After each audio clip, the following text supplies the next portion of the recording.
এরপরে প্রশ্ন হলো, আমার একজন বন্ধু প্রতিদিন রাতে পর্নোগ্রাফি না দেখলে রাতে ঘুম আসে না, এ থেকে মুক্তির উপায় কি? দেখুন, তরুণ প্রজন্মের একটা বড় অংশ, শুধু তরুণরা না, যারা অতরুণ আছেন, বয়স পরিপক্ক, এরকম লোকদের মধ্যে পর্নোগ্রাফির আসক্তি আজ চরমে পৌঁছেছে।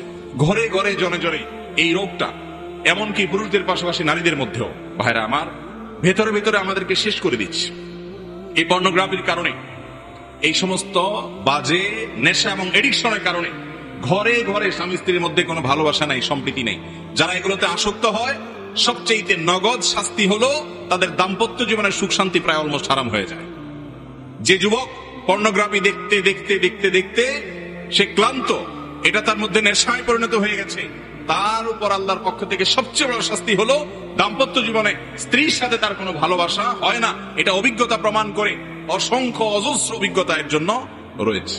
বিধায় পর্নোগ্রাফির ভয়াবহ ক্ষতিকর দিকগুলো আমাদেরকে আগে বুঝতে হবে, এবং এর মাধ্যমে নগদ লাভ করা, নগদ সাময়িক সময়ের সুখ বা তৃপ্তি লাভ করার সুযোগ থাকলেও পরক্ষণেই পর্ন এডিকশন যাদের মধ্যে আছে, তাদের বেশিরভাগ মানুষের উপর করা জরিপ এবং সাক্ষাৎকার, তাদের বক্তব্য, এই সবগুলোর খোলাসা, রিপোর্ট, প্রতিবেদনগুলো বলে যে এর পরক্ষণেই তাদের মধ্যে বিষণ্ণতা কাজ করে, মানসিক বিষাদ তাদেরকে ঝেঁকে বসে, যেটা তৃপ্তির জন্য ঢেকে, সেখানে সাময়িক তৃপ্তির পরিবর্তে তার পরবর্তীতে আযাব তা নয়, এর পরপরই তার মধ্যে মানসিকভাবে বিষণ্ণতা ছেয়ে আসে, অশান্তি, অস্থিরতা, ডিপ্রেশন এবং খারাপ লাগা কাজ করে। সে নিজেকে খারাপ মনে করতে করতে একটা পর্যায়ে আল্লাহর রহমত থেকে পর্যন্ত নিরাশ হয়ে যায়। এই জন্য পর্নোগ্রাফির এই ভয়াবহ কাজের ভয়াবহতা এত বেশি যে গোটা দুনিয়ার জীবনটাকে ধ্বংস করে দেয়, আখিরাত ধ্বংস আছে।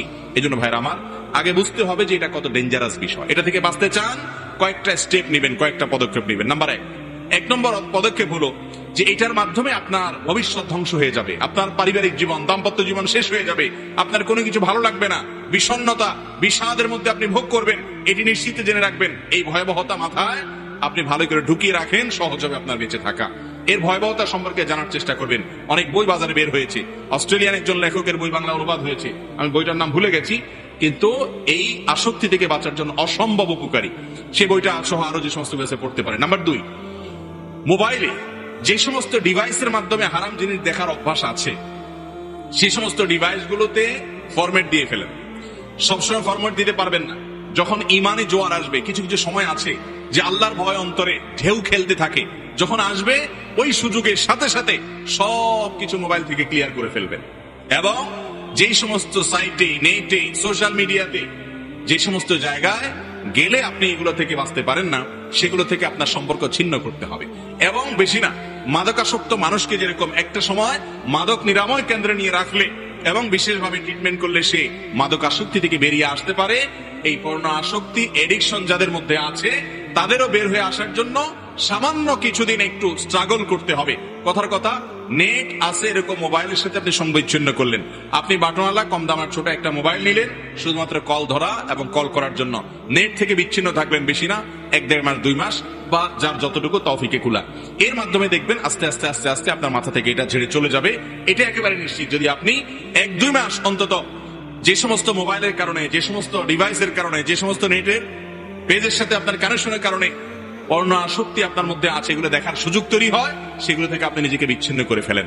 দেখবেন 1-2 মাস পরে আপনার মধ্যে নেশা থাকছে না, ইনশাআল্লাহ নেশা পরিবর্তন হবে। তবে এর পাশাপাশি তৃতীয় যে কাজটি করতে হবে তা হলো সুহবতে সালেহ বা নেককারদের সান্নিধ্য।